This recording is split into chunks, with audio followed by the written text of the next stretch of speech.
Picture this. A stunning summer evening in upstate New York. Crystal chandeliers casting golden light over silk tablecloths, and 250 guests dressed to nines for what should have been the happiest day in Linda Carter's life. Her only son, Michael, 29 years old and handsome as his late father, was finally marrying Sophia, a brilliant marketing executive who'd stolen his heart 3 years earlier. But as Linda sat at the mother of the groom table, adjusting her navy blue dress that she'd spent weeks selecting, she had no idea she was about to experience the most shocking truth revealed in front of everyone she'd ever known. You see, my friends, what happened that night wasn't just wedding drama. It was a life-changing moment that would expose years of family betrayal and transform Linda from a woman everyone dismissed into someone they'd never forget. And I promise you, by the end of this story, you will understand why age discrimination nearly destroyed one of the most brilliant minds of our generation, and how elderly wisdom ultimately triumphed in the most unexpected way. Linda had always been what you might call a late bloomer. After 32 years as a registered nurse at Albany Medical Center, she devoted her entire adult life to caring for others. She'd worked double shifts through Michael's childhood, sacrificing her own dreams to ensure he could attend private school, then Cornell University, then law school. Her ex-husband Robert had always said she was too practical for big dreams, too focused on everyone else to think about herself. When their marriage crumbled 2 years earlier, after 35 years together, Linda found herself at 59, sitting in an empty house, wondering who she was without her roles as wife and devoted mother. That's when something extraordinary happened, something that would later prove that success after 60 isn't just possible. It's sometimes the most beautiful chapter of all. While sorting through boxes in her attic, Linda discovered her college notebooks from nursing school. Hidden between yellowed pages were sketches, dozens of them, of medical devices she dreamed of creating, ideas that had sparked during late-night shifts when she'd watched patients struggle with uncomfortable, invasive procedures. One sketch caught her attention, a handheld glucose monitor that could read blood sugar levels through the skin, without the painful finger pricks that diabetic patients endured multiple times daily. Why not? She whispered to herself in that dusty attic, holding the 30-year-old drawing. Why not now? Most women her age might have dismissed such thoughts as foolish fantasies. But Linda had spent 3 decades watching medical technology evolve, understanding patient needs in ways that textbook engineers never could. She'd seen the gap between what existed and what patients actually needed. And for the first time in her life, she had nobody telling her to be practical, nobody warning her about embarrassing the family with unrealistic dreams. She enrolled in a community college engineering program designed for mature students. 3 nights a week, she sat alongside 20-somethings, learning about circuits and biomedical engineering. Her classmates initially viewed her with curious amusement, this silver-haired woman with reading glasses and a serious expression, taking notes in perfect handwriting while they typed on laptops. But Linda didn't care about their sideways glances. She was too busy falling in love with possibility. The weekends found her in her converted garage, which she transformed into a makeshift laboratory. Using her nurse's salary and modest divorce settlement, she purchased basic equipment and began prototyping. Her neighbors initially thought she was having some sort of midlife crisis. Mrs. Henderson from next door would peer over the fence and ask, "Linda, dear, are you building something? Shouldn't you be thinking about slowing down?" But Linda wasn't slowing down. She was speeding up. Every rejection letter from potential investors, every dismissive comment from friends, every skeptical look from family members only fueled her determination. She understood something that many people never learn, that being underestimated can be your greatest advantage. The breakthrough came during her 2nd year of late-night tinkering. Using principles she'd learned from studying infrared technology and combining them with her deep understanding of diabetic patient care, she created the first working prototype of what she called a skin-sense glucose monitor. It was about the size of a smartphone, could provide accurate readings through non-invasive skin contact, and potentially save diabetic patients from thousands of painful needle sticks annually. When she called Michael to share the news, his response was everything she'd feared and nothing she'd hoped for. "Mom," he'd said with that patronizing tone she'd grown to dread, "maybe it's time to accept retirement instead of playing scientist. You're embarrassing yourself, and honestly, It reflects on me, too. I'm trying to build a career here. Those words hit harder than her divorce papers ever had. Here was the son she'd sacrificed everything for, the boy she'd worked double shifts to support, telling her that her dreams were an embarrassment. But Linda had learned something important during those long months in her garage laboratory. She didn't need anyone's permission to become who she was meant to be. She quietly incorporated LC Biotech, filed her patents, and continued developing her invention. When the first round of testing showed remarkable accuracy rates, she began reaching out to medical device companies. The responses were predictably mixed. Some were intrigued by the technology. Others dismissed it as the pet project of an amateur inventor. But Dr. Jonathan Miller, CEO of MedTech Innovations in Boston, was different. His company had been searching for exactly this type of breakthrough for years. The preliminary meetings went well, very well indeed. Within months, Linda found herself in boardrooms she never could have imagined, negotiating terms that would have shocked her former self. The final contract was signed on a Thursday in March, just 3 months before Michael's wedding. $70 million for her patents and exclusive manufacturing rights. $70 million for the embarrassing hobby that her own son had mocked. Linda decided not to tell anyone right away. She'd been burned too many times by sharing her dreams only to have them dismissed or diminished.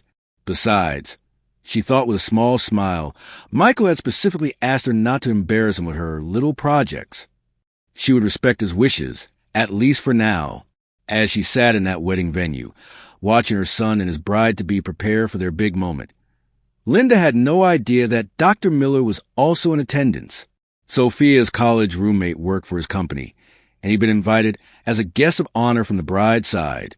He was sitting just 3 tables away, completely unaware that the woman they were about to publicly humiliate was the same brilliant inventor who had just made his company millions and would soon be saving thousands of lives across the country. The evening was about to become unforgettable, but not for the reasons anyone expected. Sometimes the most inspiring seniors are the ones nobody sees coming, and Linda Carter was about to prove that in the most spectacular way possible. The champagne glasses caught the light like tiny stars as Michael stood to give his speech. Linda felt that familiar flutter of maternal pride. Her baby boy, all grown up, ready to start his own family.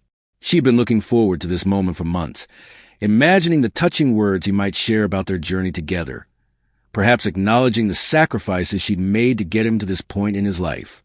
But as Michael's voice filled the elegant ballroom, Linda's world began to shift in ways she never could have anticipated.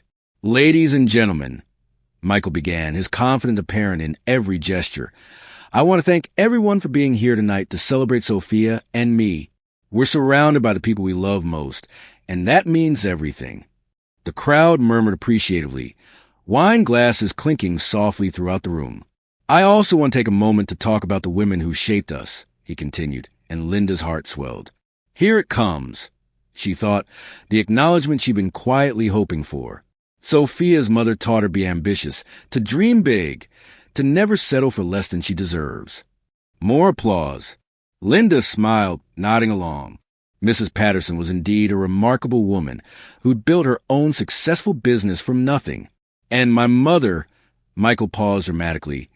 Well, my mother taught me something entirely different. The room quieted, everyone leaning forward slightly. Linda straightened in her chair, her hands smoothing her dress nervously. My mother taught me that it's never too late to completely lose your mind. Michael's timing was perfect, his delivery flawless. A ripple of laughter began spreading through the crowd. At 61, she's decided she's the next Steve Jobs. The laughter grew louder.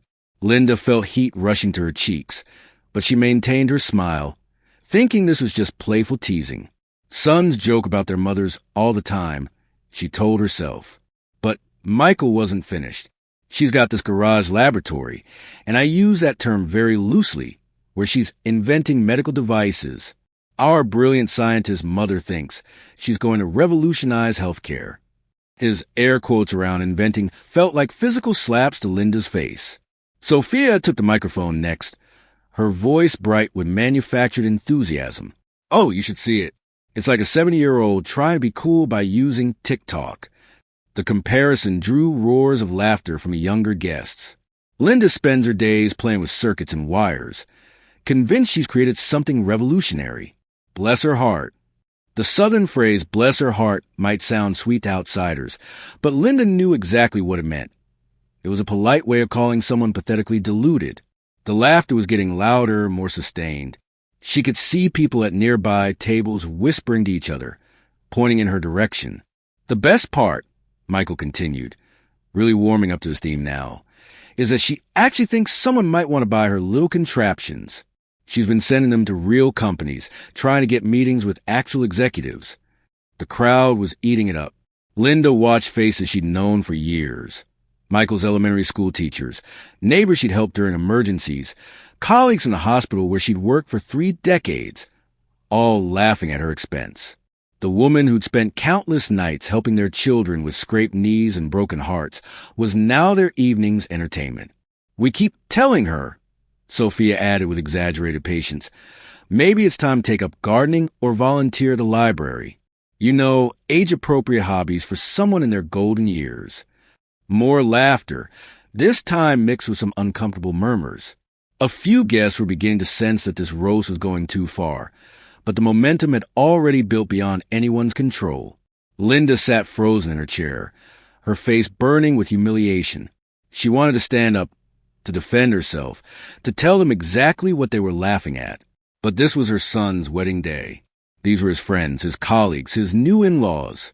How could she possibly stand up and correct them without destroying the most important day of his life? So she did what she'd always done. She absorbed the pain silently, protecting the people she loved even when they were hurting her. The funniest part, Michael continued, clearly enjoying himself now, is that Mom actually incorporated a company. LC Biotech. Doesn't that sound official? She's got business cards and everything. The laughter was becoming uncomfortable now, even for some of the guests who'd initially found amusing. Linda could see a few people shifting in their seats, checking their phones, avoiding eye contact with her. But most were still chuckling, caught up in performance. What none of them knew was that 3 tables away, Dr. Jonathan Miller had gone completely still. His wine glass hovered halfway to his lips, forgotten, as Michael's words registered in his brain. LC Biotech, Linda Carter, the woman sitting at that table, being mocked by her own son, was the brilliant inventor who just revolutionized his industry. Dr. Miller's mind raced back to the boardroom meetings, the technical presentations, the revolutionary glucose monitoring device that had impressed his entire research and development team. He remembered the modest woman who'd answered every technical question with precision and insight, who'd understood patient needs in ways that seasoned engineers couldn't grasp. That woman, that brilliant, groundbreaking inventor, was being ridiculed as a deluded senior citizen playing scientist. He watched Linda's face as the humiliation continued, saw her maintaining her composure even as her world crumbled around her. The disconnect was staggering. Here was a woman who just signed a $70 million deal, whose invention would save thousands of lives annually, being treated like a confused elderly relative who'd wandered into the wrong century. I mean, we love you, Mom. Michael concluded his roast, raised his glass toward Linda, but maybe leave the innovation to the younger generation. The toast that followed was the longest 30 seconds of Linda's life. She raised her glass with everyone else, smiled when the cameras flashed, played her part in the charade. But inside, something fundamental had shifted. The son she'd sacrificed everything for had just announced to 250 people that her dreams were ridiculous, her intelligence was questionable, and her age made her irrelevant. As the laughter died down and conversations resumed, Linda excused herself to the ladies' room. She needed a moment to process what had just happened, to decide how she would handle the rest of the evening. But she had no idea that Dr. Miller was already planning his own intervention, that the shocking truth revealed was about to become far more shocking than anyone had anticipated. The most inspiring seniors, Linda was about to discover, are often the ones whose strength shows up when they need it most. And she was going to need every ounce of strength she possessed for what was coming next. Standing in the marble-appointed ladies' room, Linda gripped the edge of the vanity and stared at her reflection. The woman looking back at her seemed like a stranger. Silver hair perfectly styled, makeup carefully applied, wearing a dress that had cost more than she used to spend on groceries in a month. But her eyes told a different story. They held the weight of decades of being overlooked, dismissed, and now publicly humiliated by the person who was supposed to love her most. How had she become so invisible? The question echoed in the elegant bathroom as she tried to steady her breathing. When exactly had her voice stopped matching? When had her dreams become punchlines? The bathroom door opened and Mrs. Patterson, Sophia's mother, entered. Linda braced herself for more awkwardness, but the older woman's expression was surprisingly gentle. "Linda, honey," she said softly, approaching with genuine concern. That was really rough out there." Linda managed a weak smile. "Oh, you know how kids are. They like to tease their parents." "That wasn't teasing," Mrs. Patterson said firmly. "I raised 3 children, and I know the difference between playful ribbing and public humiliation. What Michael did was wrong." The kindness in her voice nearly broke Linda's careful composure. I don't understand how we got here," she whispered. "When did I become such a disappointment to my own son?" Mrs. Patterson moved closer, her voice dropping to confidential tones. "Can I tell you something? When I started my catering business at 55, my oldest daughter told everyone I was having a midlife crisis. She was embarrassed that her mother was playing restaurant owner instead of babysitting grandchildren like a proper grandmother should." Linda looked up, surprised. She'd known Mrs. Patterson had a successful business, but she'd never heard this part of the story. "Now that same daughter brags about me to anyone who'll listen," Mrs. Patterson continued. "But back then, she acted like I was some confused old woman who'd lost her way. The thing is, Linda, some children can't see their parents as anything other than parents. The idea that we have dreams, talents, ambitions beyond their needs, it threatens their entire worldview. But this is different," Linda protested quietly. "Michael has every right to be embarrassed. I'm just a nurse who thinks she can compete with real engineers, real inventors. Maybe he's protecting me from making a bigger fool of myself." Mrs. Patterson studied Linda's face carefully. "Is that what you really think? That you're just playing pretend?" Before Linda could answer, the bathroom door swung open again, and 3 younger women entered, chattering excitedly about the wedding.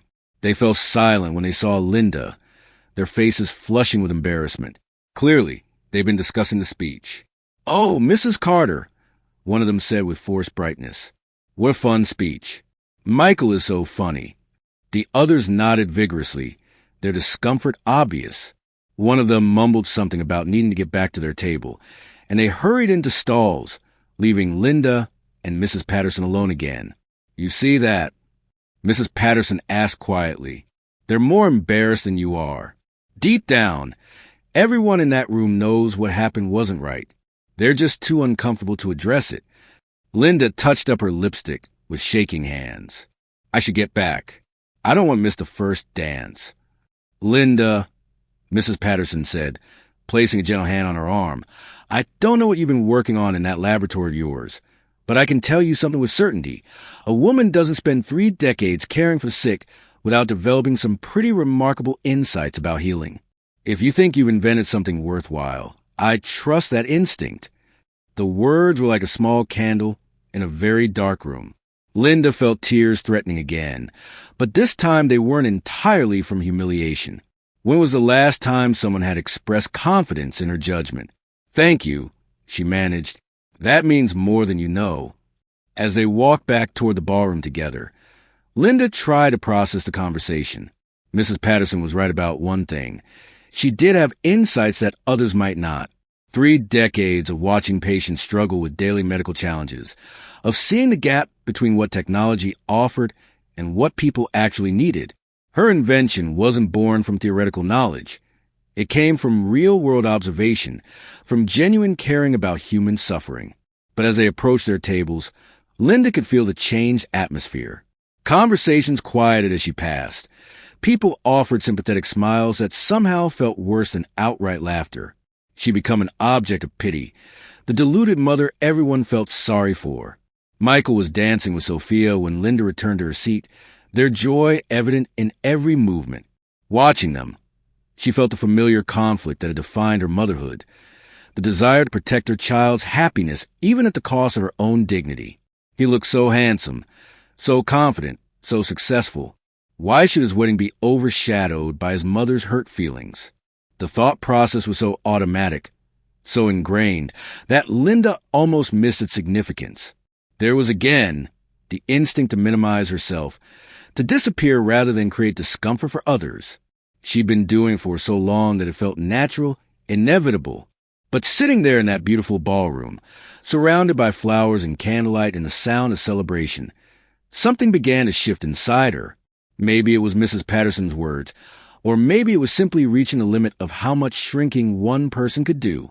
But for the first time in months, maybe years, Linda found herself questioning the narrative that everyone, including herself, had accepted. What if she wasn't deluded? What if her invention really was as revolutionary as she believed? What if the dismissal she'd experienced wasn't about the quality of her work, but about the assumptions people made when they looked at her, a 61-year-old woman with silver hair and sensible shoes? The thought was both terrifying and exhilarating. If she wasn't the confused amateur everyone believed her to be, then what had just happened wasn't justified embarrassment. It was something much worse. It was age discrimination wrapped in family affection, medical breakthrough dismissed as senior citizen fantasy, elderly wisdom discarded, because it came from someone society had already written off. As the evening continued around her, Linda sat quietly processing the shift in perspective. She didn't know that across the room, Dr. Miller was having his own moment of recognition, that the shocking truth revealed was about to become far more shocking than anyone anticipated. She was still thinking like the woman who'd been mocked, not yet understanding that she was about to become the woman who would change everything. But the transformation had begun, sparked by kindness from an unexpected source and watered by a growing sense that maybe, just maybe, she'd been underestimating herself for far too long. What people don't understand about late-life reinvention is that it rarely happens overnight. It's not like the movies, where someone has a dramatic revelation and suddenly becomes a different person. Real change, especially for those of us who spend decades putting everyone else's needs first, happens in small moments, quiet decisions, tiny acts of rebellion that build into something larger. For Linda, that revolution had been brewing for 2 years. Ever since the morning she'd found herself alone in a house that felt more like a museum of someone else's life. The divorce papers were final. Michael had moved to the city, and the silence was so complete she could hear the refrigerator humming from 3 rooms away. That's when she'd started walking. Not power walking or speed walking, just walking, aimlessly, through neighborhoods she'd lived near for decades but never really explored. During one of these walks, she'd passed a community college campus and seen a flyer for STEM education for mature students. It's never too late to learn. The phrase had stopped her in her tracks. Never too late. When was the last time anyone had suggested to her that it wasn't too late for anything? The first night of class, Linda had arrived 30 minutes early and sat in her car, working up courage to go inside. The parking lot was filled with compact cars that probably belonged to students young enough to be her grandchildren. What was she doing here? What could she possibly have to contribute to a world that had already moved beyond her understanding? But she thought about her patients then. Mr. Rodriguez, who tested his blood sugar 8 times a day with wincing precision. Mrs. Chun, whose fingertips were so scarred from daily testing that she started rotating between her toes. Teenage Jessica, whose diabetes management was complicated by her absolute terror of needles. If Linda could develop something, anything, that might spare them even a fraction of that daily discomfort, that first class had been humbling. The instructor, Dr. Sarah Williams, was probably 10 years younger than Linda and spoke casually about technologies that sounded like science fiction. The other students took notes on tablets, while Linda filled a spiral notebook with careful handwriting, underlining key concepts and drawing question marks next to things she didn't understand. But something magical had happened during the 3rd week. Dr. Williams was explaining biomedical sensors when Linda raised her hand. In practical application, she'd asked, "How would you account for variations in skin thickness and hydration levels in elderly patients? Because I've noticed that traditional monitors often give inconsistent readings for patients over 70, especially those with circulation issues." The room had gone quiet. Dr. Williams had paused, looking at Linda with new attention. That's That's actually a significant challenge that current devices haven't adequately addressed, she admitted. What kind of variations have you observed? What followed was Linda's first real academic discussion in 30 years. She found herself describing patterns she'd noticed during decades of patient care, correlations between medical conditions and device accuracy that she'd never seen mentioned in literature. The other students had started taking notes, and Dr. Williams had encouraged her to document her observations more formally. You know, Dr. Williams had said after class, there's real value in your clinical perspective. Most engineers design in theory. You're thinking from actual patient experience. That conversation had planted a seed that grew into countless late-night research sessions. Linda discovered that her nursing background, rather than being a limitation, was actually a unique advantage. She understood patient psychology, comfort levels, daily routines in ways that traditional engineers miss entirely. The prototype development had taken 18 months of failure and refinement. Her first attempts had been laughably crude.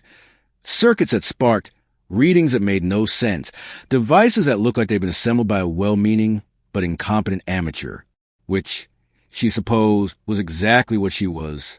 But she kept learning, kept asking questions, kept applying her clinical knowledge to engineering problems. The breakthrough had come during one of her late-night sessions when she'd realized she was approaching the problem backwards. Instead of trying to make existing technology less invasive, what if she started with non-invasive principles and built up from there? The skin sense monitor that resulted wasn't just an improvement on existing devices. It was a completely different approach to glucose monitoring, using near-infrared spectroscopy combined with sophisticated algorithms that accounted for the individual variations Linda had observed in her nursing practice. It could provide accurate readings through simple skin contact. The first successful test had been on herself. Linda had compared her device's reading to a traditional glucose monitor, holding her breath as the numbers appeared. They matched within a margin of error smaller than most conventional devices achieved. She'd sat in her garage laboratory at 2 a.m., staring at those numbers and cried, not from sadness, but from a joy so intense it felt like grief. At 60 years old, she'd done something genuinely innovative, something that could help millions of people live more comfortable lives. The patent process had been another education entirely. Linda had learned to speak in precise technical language, to defend her innovations against prior art, to explain complex biomedical concepts to examiners who understood engineering but not clinical practice. Each successful step in the process had built her confidence, proven that her insights had real, measurable value. But the hardest part hadn't been the technical challenges or the legal complexities. It had been the constant undermining from people who loved her. Michael's dismissive comments, friends' well-meaning suggestions that she find age-appropriate hobbies, neighbors' patronizing smiles when they saw her heading to her garage workshop. Even her divorce attorney had suggested she might want to simplify her life instead of taking on stressful new projects.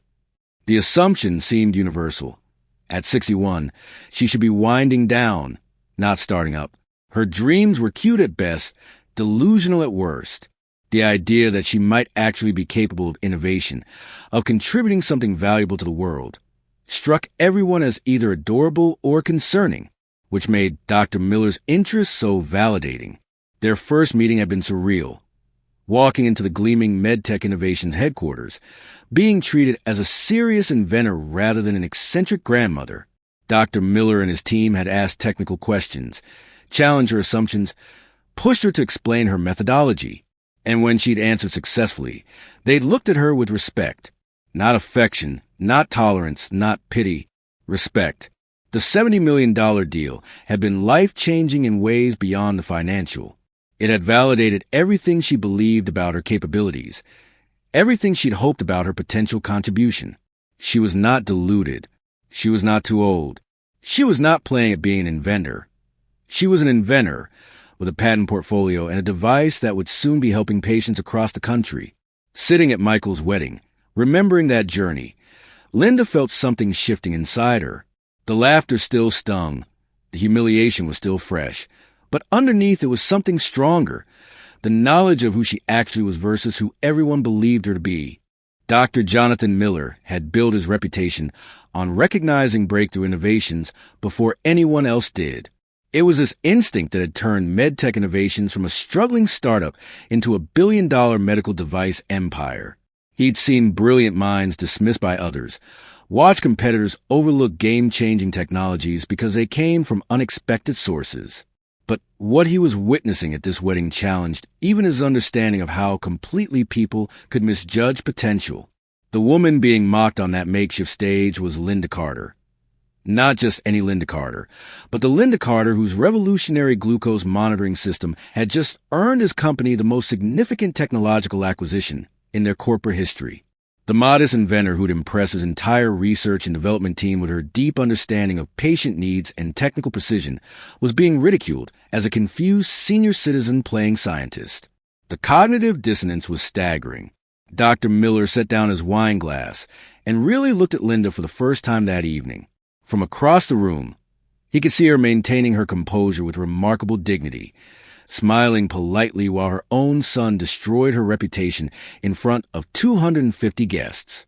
The strength it must have taken to sit through that public humiliation without defending herself, without revealing what she'd actually accomplished, spoke to a character he'd only glimpsed during their business meetings. His mind raced back to those boardroom sessions. Linda had arrived precisely on time, carrying a worn leather briefcase and wearing sensible shoes that had probably seen her through countless nursing shifts. His initial reaction, he was ashamed to admit, had been mild skepticism. The device market was flooded with amateur inventors who thought they'd discovered something revolutionary. But within 10 minutes of her presentation, that skepticism had evaporated entirely. Her technical knowledge had been impeccable, but what had really impressed him was her understanding of the human element. When his chief engineer had asked about calibration challenges in elderly patients, Linda had provided specific examples from her clinical experience, explaining exactly how different medical conditions affected glucose readings and how her device accounted for those variables. "I spent 30 years watching patients struggle with daily finger pricks," she'd explained with quiet authority. Mrs. Thompson, an 82-year-old with arthritis, couldn't manipulate the traditional testing strips. Mr. Patel's circulation issues made his fingertip readings unreliable. These aren't just engineering problems. They're human problems that require human solutions. His team had exchanged glances around the conference table. This wasn't typical inventor rhetoric. This was deep, practical insight born from decades of real-world medical experience. The device itself had been remarkable, elegant in its simplicity, revolutionary in its approach. While other companies were trying to make invasive glucose monitoring marginally more comfortable, Linda had solved the problem by eliminating invasiveness entirely. Her non-invasive readings were as accurate as traditional blood tests, but without any of the pain, inconvenience, or infection risk. The technology worked by analyzing the molecular composition of interstitial fluid through the skin using advanced near-infrared spectroscopy. But Linda had explained it in terms that centered patient experience. Imagine if checking your blood sugar was as simple as placing your finger on your smartphone screen. No needles, no test strips, no pain. Just accurate information whenever you need it. The commercial potential had been immediately obvious. Diabetes affected over 34 million Americans, most of whom tested their glucose multiple times daily. A device that could eliminate the discomfort and inconvenience of traditional monitoring would revolutionize daily diabetes management and potentially save billions in healthcare costs by encouraging better compliance with testing protocols. But beyond the financial implications, Dr. Miller had been struck by Linda's genuine passion for patient care. This wasn't someone trying to get rich from a clever gadget. This was a healthcare professional who'd identified a real problem and developed a real solution, driven by 3 decades of watching people suffer unnecessarily. The due diligence process had only reinforced his initial assessment. Linda's patents were solid, her testing protocols were thorough, and her clinical data was compelling. Independent verification confirmed that her device matched or exceeded the accuracy of traditional glucose monitors while providing a dramatically superior user experience. The $70 million acquisition had been one of the easiest decisions of his career. And now, sitting in this wedding reception, Dr. Miller was watching that same brilliant inventor being publicly humiliated by her own family. The disconnect was so profound it felt surreal. This was like watching someone mock Einstein for playing with math, or dismissing Marie Curie as a woman who thinks she understands chemistry. But what struck him most was Linda's response. She wasn't defending herself, wasn't correcting the false narrative, wasn't revealing her extraordinary accomplishment. She was protecting her son's wedding day at the cost of her own dignity, absorbing public ridicule to preserve his happiness. It was an act of maternal love, so selfless it bordered on tragic. Dr. Miller glanced around the room, studying the faces of guests who were still chuckling at Michael's roast of his mother.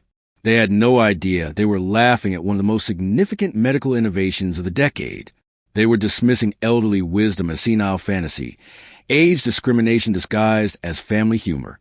His phone buzzed with a text from his research director. The Carter device trials are exceeding all expectations. FDA fast-track approval looking likely. This is going to change everything. Dr. Miller stared at the message, then looked back at Linda, who was now quietly returning to her table while conversations resumed around her. The woman his research director was calling a game changer was being treated like a family embarrassment. The injustice of it all was overwhelming, but it was also an opportunity. Dr. Miller had spent his career advocating for innovative thinkers, especially those from underrepresented groups. He'd seen too many brilliant minds dismissed because they didn't fit conventional expectations. Women inventors, especially older women, faced particular challenges in being taken seriously. But he also understood the delicate nature of family dynamics. Linda hadn't revealed her success for reasons he was beginning to understand. She'd been asked not to embarrass her family with her little projects. She was respecting her son's wishes even as he publicly destroyed her credibility. The question was whether Dr. Miller should respect those same wishes, or whether he had a responsibility to set the record straight. Linda Carter had revolutionized glucose monitoring technology. Her invention would soon be saving lives and improving quality of life for millions of diabetic patients. Did she deserve to sit silently while people laugh at her achievements? As the evening progressed, Dr. Miller found himself studying the family dynamics more carefully. Michael clearly loved his mother, but seemed genuinely convinced that her invention was amateur foolishness. Sophia appeared to share his assessment. Neither of them had any idea that Linda's garage laboratory had just earned them a place in medical device history. The wedding disaster was about to become something much more significant, a reckoning with assumptions about age, gender, and whose voices matter in innovation. Dr. Miller just had to decide whether he was brave enough to light that fuse. The moment arrived during the traditional toasts, when the best man had finished his humorous stories and the maid of honor had shared her touching memories. The microphone was being passed around to family members, and Michael gestured toward his mother, inviting her to share a few words. Linda shook her head politely, raising her hand in gentle decline. After what had happened earlier, the last thing she wanted was more attention. But the crowd began to encourage her, clapping and calling out, "Speech! Speech!" with the enthusiasm of guests who'd had just enough champagne to become insistent. That's when Dr. Miller made his decision. He stood up from his table, his 6-foot frame commanding immediate attention. The room quieted slightly as guests noticed a distinguished stranger rising to speak. Michael looked confused. He didn't recognize this man, who was clearly preparing to address his wedding reception. "Excuse me," Dr. Miller said, his voice carrying the authority of someone accustomed to boardrooms and high-stakes presentations. "I apologize for the interruption, but I believe there's something important that needs to be said tonight." The confusion in the room was palpable. Sophia leaned over to whisper frantically in Michael's ear, trying to figure out who this uninvited speaker was and whether they should intervene. But Dr. Miller's presence commanded respect. There was something about his bearing that suggested this wasn't a random outburst from an intoxicated guest. "My name is Dr. Jonathan Miller," he continued, "and I'm the CEO of MedTech Innovations, one of the largest medical device companies in the United States." A few murmurs rippled through the crowd. This was clearly someone significant, though his connection to the wedding remained mysterious. Linda felt her stomach drop. Where was this going? Why was Dr. Miller here? And why was he addressing Michael's wedding reception? She tried to catch his eye, to signal him somehow, but he was focused entirely on the crowd before him. "I'm here tonight as a guest of the bride's family," Dr. Miller explained, "but I find myself in the unusual position of needing to correct some information that was shared earlier this evening." The room was completely silent now. Michael and Sophia exchanged worried glances, clearly wondering if some kind of wedding disaster was about to unfold. Linda felt panic rising in her chest. This was Michael's day. Whatever Dr. Miller was planning to say, it couldn't happen here. Not like this. "Earlier tonight, you all laughed at what you believed was a harmless roast of the mother of the groom," Dr. Miller continued, his voice steady but gaining intensity. "You were told that Linda Carter is a confused senior citizen playing scientist, someone whose dreams of innovation are charming but ultimately delusional." "Oh, God," Linda thought. "He's really doing this." She wanted to sink through the floor, to disappear entirely. The room was so quiet she could hear the soft clink of someone setting down a champagne glass 3 tables away. "I'm here to tell you," Dr. Miller said, his eyes finding Linda's across the room, "that you've been laughing at one of the most brilliant medical innovators of our time." The silence that followed was unlike anything Linda had ever experienced. It wasn't just the absence of sound. It was a complete suspension of normal social function. 250 people holding their collective breath, processing words that didn't match their understanding of reality. Michael's face had gone completely white.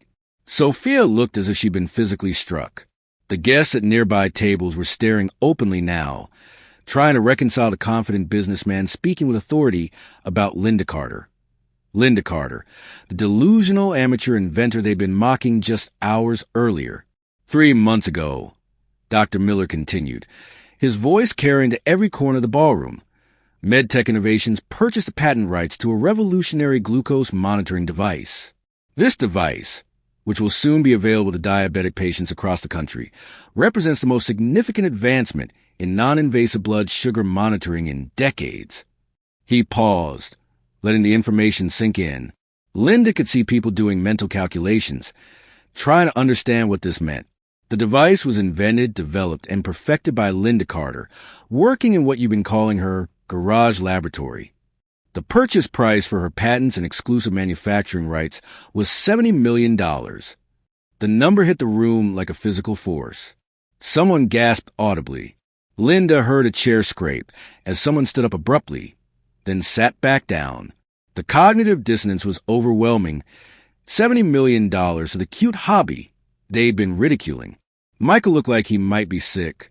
His face had gone from white to green, and he was gripping the edge of the head table as if it were the only thing keeping him upright.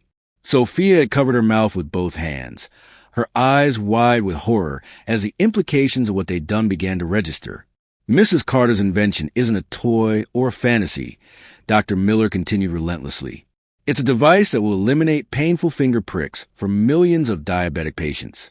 It's technology that my team of PhD engineers calls brilliant in its simplicity and revolutionary in its impact. It's the work of someone who combined 30 years of clinical nursing experience with advanced biomedical engineering to solve a problem that has plagued diabetes care for generations." The room was still frozen, but Linda could see the change happening in real time.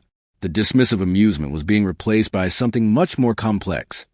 Shock, embarrassment, and a dawning recognition of what they participated in. "So when you laughed tonight," Dr. Miller said, his tone becoming more pointed, "you weren't laughing at a confused elderly woman playing scientist.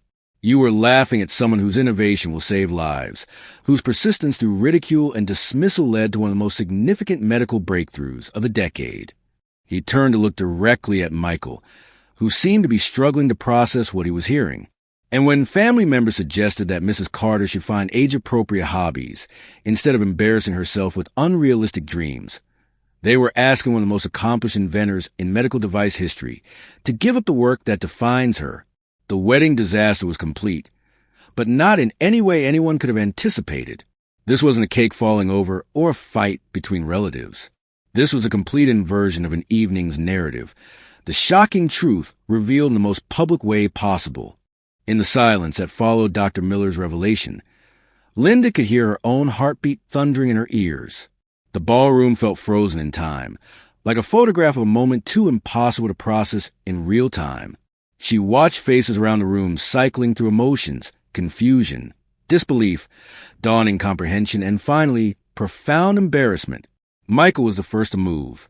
He pushed back from the head table, his chair scraping loudly against the polished floor, and took an unsteady step toward his mother. His face had gone through several color changes, settling on a pale green that suggested he might actually be ill. "Mom." His voice cracked like he was 13 years old again. Is this true?" The question hung in the air, and Linda realized that this was her moment. She could stay silent, protect everyone's comfort, minimize the situation as she'd done her entire life. Or she could finally, after 61 years, tell the truth about who she was and what she'd accomplished. She stood slowly, accepting the microphone that Dr. Miller extended toward her. Her hands were steadier than she'd expected, looking out to sea of faces, some shocked, some curious, many deeply uncomfortable. She felt something she hadn't experienced in years, the power of owning her own story. "Yes, Michael," she said quietly, her voice carrying clearly through the sound system. "It's true." The simple confirmation seemed to break the spell holding the room captive. A buzz of whispered conversation started, quickly building to an audible murmur of amazement and discomfort. Linda waited for it to quiet before continuing. 3 months ago, I signed a contract selling my glucose monitoring patents to Dr. Miller's company for $70 million, she said matter-of-factly. The device I developed will help millions of diabetic patients avoid painful blood draws while getting more accurate readings than current technology provides. She looked directly at her son, whose expression was cycling between shock and something that might have been the beginning of understanding. "You asked me not to embarrass you with my little projects," Linda continued, her voice gentle but unwavering. "So I didn't tell you. I respected your wishes.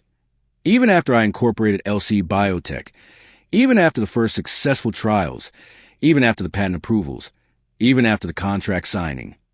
Michael's eyes filled with tears. The weight of his earlier mockery, replaying now in the context of these revelations, was clearly overwhelming him. "But I need you to understand something," Linda said, her voice growing stronger. "Every time you laughed at my work, every time you suggested I find more appropriate hobbies, every time you asked me to stop embarrassing you, I kept working, not despite your dismissal, but because of it, because I realized that if my own son couldn't see my potential, then maybe the problem wasn't my lack of ability. Maybe the problem was that people don't expect women my age to have anything valuable left to contribute." The room was completely silent again, but this silence felt different. It wasn't shock anymore. It was the uncomfortable quiet of people confronting their own assumptions and prejudices. "I spent 30 years as a nurse," Linda continued, "watching patients struggle with medical devices that prioritize manufacturer convenience over patient comfort. I saw the daily pain that diabetic patients endured, the way they delayed testing because of the discomfort, the infections from repeated finger sticks, the accuracy problems with elderly patients whose circulation wasn't optimal." She gestured toward Dr. Miller, who nodded encouragingly. "When I started working on a solution, people told me I was too old to learn new technology. When I enrolled in engineering classes, classmates assumed I was auditing for fun, not working toward actual innovation. When I reached out to medical device companies, some wouldn't even return my calls because they assumed an elderly nurse couldn't possibly have anything valuable to offer." Mrs. Patterson, who had been silent throughout the evening's dramatic turns, stood up from her table and began to applaud. The clapping started slowly, but spread through the room as guests processed what they were hearing. Here was someone who had faced dismissal and age discrimination, but persisted anyway. Someone who had proven that inspiring seniors could revolutionize entire industries. But the most painful dismissal, Linda said when the applause died down, came from the people who were supposed to believe in me most. My family, my friends, the people who knew me best were the quickest to assume I'd lost my way. She looked directly at Michael, her expression sad but not angry. "I never told you because you made it clear that my ambitions embarrassed you. But Michael, every time you mock my garage laboratory, you are mocking work that will improve lives. Every time you suggested I act my age, you were telling me that innovation has an expiration date. Every time you asked me to give up my dreams to avoid embarrassing you, you were asking me to betray everything I'd learned about healing and helping others. Michael was crying openly now, his shoulders shaking with the weight of understanding what he'd done. Sophia reached for his hand, her own face streaked with tears. "Mom," he whispered, his voice barely audible even with a microphone nearby. "I'm so sorry. I had no idea. I thought you were just going through a phase?" Linda suggested gently. "Having a breakdown? Playing pretend?" He nodded miserably. "And that's exactly the problem," Linda said, her voice compassionate but firm. "The assumption that a woman my age couldn't possibly be capable of real innovation, real contribution, real success. That my dreams were automatically less valid because of when I was born." She looked around the room, making eye contact with guests who had been laughing at her expense just hours earlier. "This isn't just about my feelings," she continued. "This is about how we treat elderly wisdom in our society. How we dismiss the potential of people who've lived long enough to truly understand problems that need solving. How we assume that innovation only comes from young people in hoodies working in Silicon Valley, not from experienced professionals who spent decades observing what actually needs to be fixed." Dr. Miller stepped forward, reclaiming the microphone. "If I may add something," he said, "Mrs. Carter's success is an anomaly. Research shows that successful entrepreneurs are actually more likely to be in their 40s, 50s, and 60s than in their 20s. Experience, perspective, and deep industry knowledge often matter more than youth and energy. But age discrimination in innovation is real, particularly for women, and particularly in technical fields." He looked around the room, seriously. "Tonight, you witnessed something that happens far too often. The dismissal of potential because it doesn't fit our expectations. Mrs. Carter's story is remarkable not just because of what she accomplished, but because of how many barriers she had to overcome to accomplish it, including barriers erected by people who loved her but couldn't see her clearly. The wedding celebration had become something entirely different, a life-changing moment that would redefine relationships and challenge assumptions for everyone present. In the days that followed Michael's wedding, the Carter family found themselves navigating uncharted territory. The elegant reception that was supposed to celebrate new beginnings had instead exposed painful truths about respect, assumptions, and the complex dynamics between parents and adult children. But sometimes, the most difficult conversations lead to the most meaningful healing. Michael couldn't eat for 2 days after the wedding. Every time he closed his eyes, he heard his own voice mocking his mother's little projects while 250 people laughed along. The memory of Linda's dignified response, her gentle explanation of why she'd stayed silent, haunted him. He'd asked his mother not to embarrass him, and in return, she'd absorbed public humiliation to protect his happiness. The selflessness of it made him physically ill. On Wednesday morning, he drove to Linda's house. Not the grand suburban home where he'd grown up, but the modest townhouse she'd moved to after the divorce. He'd been dreading this conversation, but he knew it couldn't wait any longer. He found her in the garage laboratory that he'd mocked so carelessly.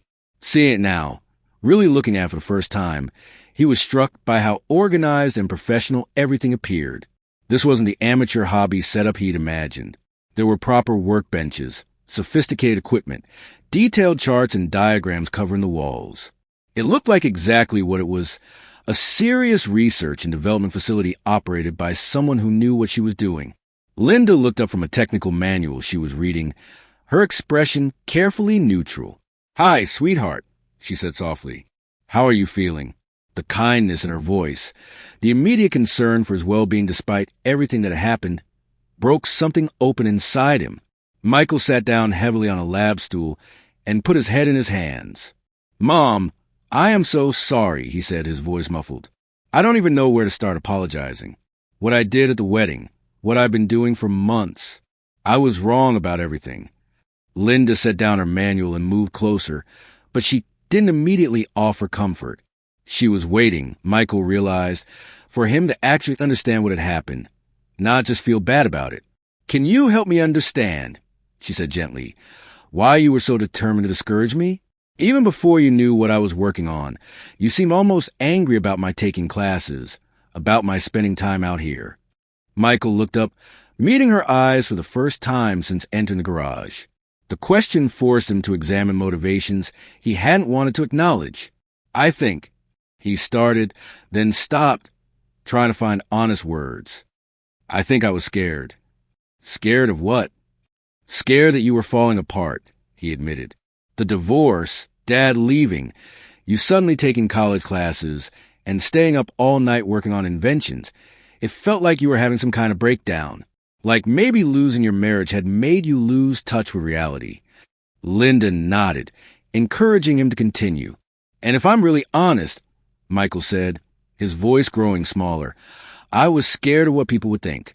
My colleagues, Sophia's family. If my mother was acting erratically, what did that say about me? About our family? So you decided I was mentally unstable rather than consider that I might actually be capable of innovation?" The bluntness of the question made Michael wince, but he nodded. "I couldn't see past my own embarrassment to consider that you might be succeeding. I was so focused on protecting my image that I couldn't see who you really are." Linda sat down across from him, her expression thoughtful. "Michael, do you remember when you were 8 and wanted to build a rocket for the school science fair?" The non sequitur confused him. "Vaguely. What does that have to do with anything?" "Your father said it was too ambitious, that you should do something simpler like a volcano. But I spent weeks helping you research propulsion, teaching you about Newton's laws, helping you design something that would actually fly." Michael did remember now. The hours they'd spent together at the kitchen table, his mother patiently explaining physics concepts, encouraging his wildest ideas. "Your rocket won first place," Linda continued. "And when you got to high school and wanted to study pre-law, even though your grades in English weren't strong, I hired a tutor and spent my own evenings helping you write essays. When you decided to apply to Cornell, everyone said it was a reach school, but I believed you could do it." Michael felt tears starting again as he understood where this was going. "I have spent your entire life believing in your potential, even when others doubted it," Linda said quietly. "I supported your dreams when they seemed impossible, encouraged your ambitions when they seemed unrealistic, and never once suggested you should lower your expectations to avoid disappointment. And I did the opposite for you," Michael whispered.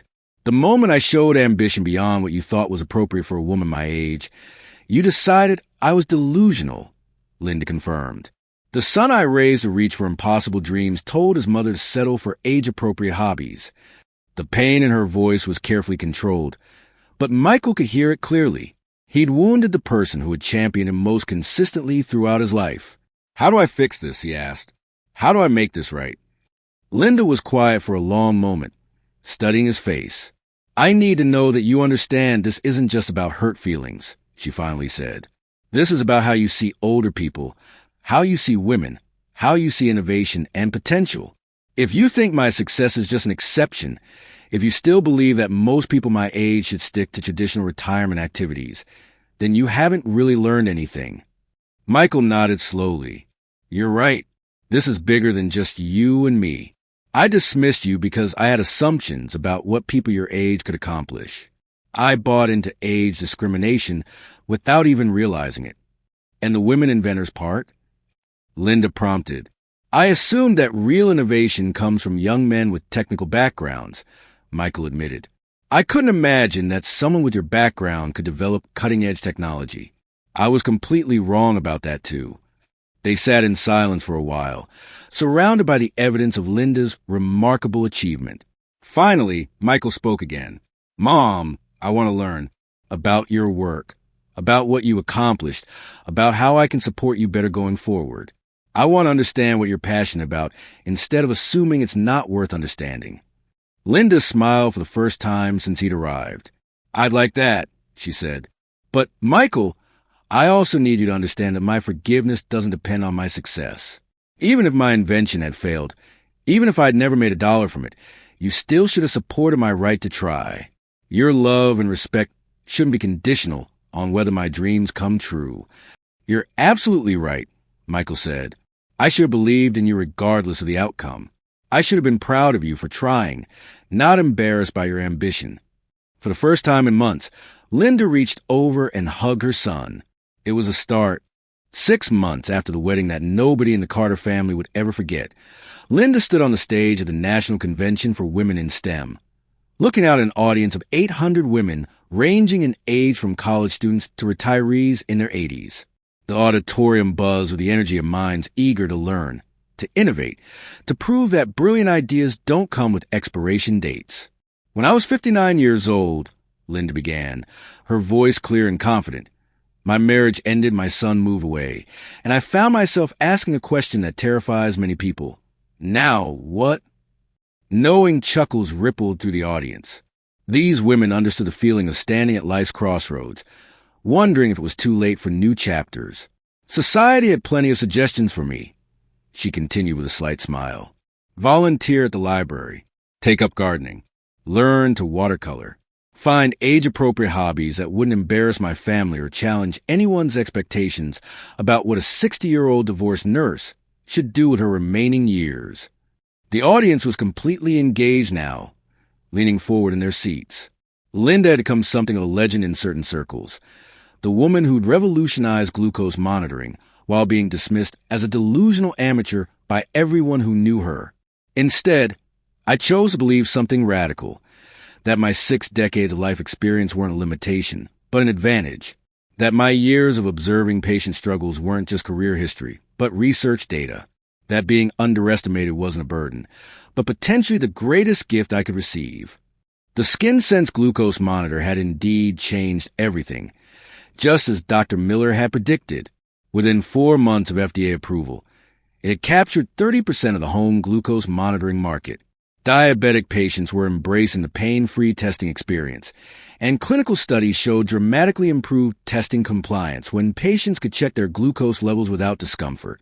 But the device's success was only part of Linda's story. The real transformation had happened in the Carter family, and it had required months of difficult conversations, therapy sessions, and fundamental shifts in how they saw each other. "My son Michael is here tonight," Linda said, gesturing toward the front row where a man in his early 30s sat with obvious pride radiating from his expression. 6 months ago, he was convinced his mother had lost her mind. Tonight, he's completing his application to join the board of a nonprofit organization supporting mature entrepreneurs. Michael stood briefly, acknowledging the applause with a wave before sitting back down. The journey from mockery to advocacy hadn't been easy for him. After their garage conversation, he'd thrown himself into understanding not just his mother's specific accomplishment, but the broader challenges facing older innovators, particularly women. What he'd learned had fundamentally changed his worldview. The statistics were startling. Entrepreneurs in their 40s and 50s were significantly more likely to create successful companies than those in their 20s, but they received less than 3% of venture capital funding. Women over 50 faced even greater barriers, often dismissed entirely by investors who couldn't imagine revolutionary ideas coming from grandmotherly figures. Age discrimination in innovation, Michael had written in a recent blog post that had gone viral, isn't just unfair to older inventors. It's devastating society. We're systematically ignoring some of our most experienced problem solvers during the most critical period in human history.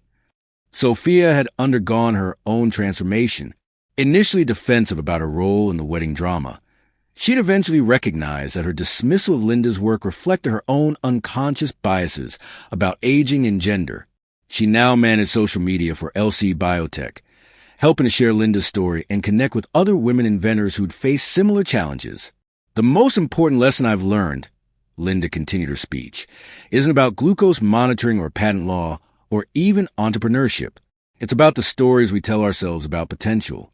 When society tells you your best years are behind you, when family members suggest you should embrace limitation instead of possibility, when everyone around you treats your dreams as delusions, that's when you have to decide whether you'll believe them or believe yourself." The audience was silent, hanging on every word. Many of these women had faced their own versions of Linda's struggle. Dreams dismissed, ambitions questioned, potential underestimated because of age, gender, or both. "I want to share something with you that I learned from an unexpected source," Linda said, her tone becoming more intimate. "My divorce attorney, of all people, told me I should simplify my life instead of taking on stressful new projects. She meant well, But she was essentially telling me to shrink, to take up less space, to want less, to become less. She paused, letting that sink in. But here's what I discovered. The opposite of shrinking isn't just growing, it's flourishing. And flourishing doesn't have an age limit. The combining of decades of experience with new learning, mature judgment with fresh ambition, deep wisdom with childlike curiosity. That's not a contradiction. That's a superpower. Linda's story had indeed inspired seniors across the country. LC Biotech received dozens of letters weekly from older Americans who've been motivated by her example to pursue their own delayed dreams. A 72-year-old former teacher had developed a new literacy app. A 67-year-old retired mechanic had patented and improved wheelchair design. A 58-year-old grandmother had launched a successful food business based on family recipes. But the most meaningful changes had happened closer to home. Linda's relationship with Michael had not only healed, but deepened into something more equal and respectful. He now sought her advice on complex problems, valued her perspective on business decisions, and spoke publicly about the importance of supporting older innovators. Their wedding disaster had ultimately become the foundation for a stronger, more honest relationship. I want to leave you with this thought. Linda said as her speech drew to a close. Every person in this room has observed problems that need solving. You've all spent years, maybe decades, watching situations that could be improved, processes that could be streamlined, needs that could be met.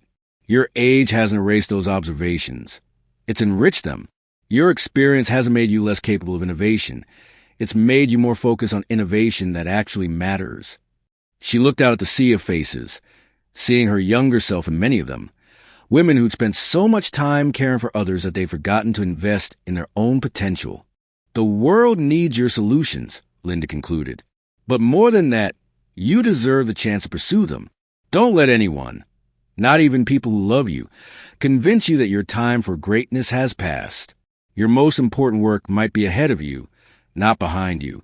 The standing ovation lasted nearly 5 minutes. As Linda waved the crowd, she caught sight of Michael in the front row, tears streaming down his face as he applauded his mother. Not the woman he thought she should be, but the remarkable woman she'd always been. Sometimes the most beautiful family stories begin with wedding disasters, shocking truths revealed in the most public ways possible, and the courage to rebuild relationships on foundations of genuine respect rather than comfortable assumptions. Linda Carter had revolutionized more than glucose monitoring. She'd proven that it's never too late to become who you're meant to be. Linda Carter's remarkable journey teaches us that our most transformative chapters often begin when others assume we're winding down. Her story reveals 3 powerful truths we can apply to our own lives today. First, never let anyone else define your expiration date for dreams and ambitions. Age discrimination isn't just about employment. It's about society telling us when we should stop growing, learning, and contributing. Linda proved that decades of experience aren't limitations. They're competitive advantages that younger innovators simply cannot possess. Second, the people who love us most can sometimes become our biggest obstacles to growth. When family members or friends discourage your aspirations in the name of being realistic, they may actually be protecting their own comfort zones rather than your well-being. Love should encourage expansion, not contraction. Finally, being underestimated is often life's greatest gift. While Linda's son saw a confused elderly woman playing scientist, she was quietly revolutionizing medical technology. When people dismiss your potential, they stop watching you closely, giving you the freedom to prove them spectacularly wrong. Today, examine your own dreams that you've shelved because someone convinced you they were impractical. Your wisdom, experience, and unique perspective might be exactly what the world needs. Remember, innovation doesn't have an age limit, and your most important contribution might still be ahead of you. Thank you for watching the video. Please comment with number 1 to let me know you have watched the whole video. Please like the video, subscribe to the channel, and turn on the notification bell to always receive new videos as soon as possible.